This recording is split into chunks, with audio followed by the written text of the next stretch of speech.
ఆది చాలా శాంతంగా ఉండేవాడు. మీనా మాత్రం ఎప్పుడూ నవ్వుతూ అందరితో మాట్లాడేది. ప్రతిరోజూ మీనా క్లాస్కి వచ్చేసరికి తన డెస్క్ పై ఒక చిన్న చాక్లెట్ కనిపించేది. ఎవరు పెడుతున్నారో ఆమెకు అర్థం కాలేదు. ఒకరోజు ఆమె జాగ్రత్తగా గమనించింది. అందరూ వెళ్ళిన తర్వాత ఆది నిశ్శబ్దంగా వచ్చి చాక్లెట్ పెట్టి వెళ్ళిపోయాడు.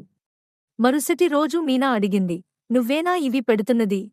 ఆది కొంచెం సిగ్గుపడి చెప్పాడు, నువ్వు ప్రతిరోజూ నవ్వుతుంటే ఆ నవ్వు అలాగే ఉండాలని అనిపించింది.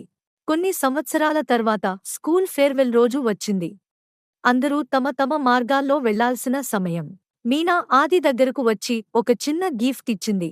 లోపల అదే చాక్లెట్. ఆమె నవ్వుతూ చెప్పింది, నా నవ్వు నిలబెట్టింది చాక్లెట్ కాదు ఆది. నన్ను గుర్తుపెట్టుకున్న నీ మనసు.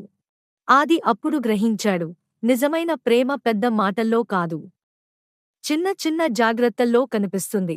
నీతి: ప్రేమ అంటే గొప్ప గిఫ్ట్స్ కాదు, మనస్ఫూర్తిగా గుర్తుపెట్టుకోవడం.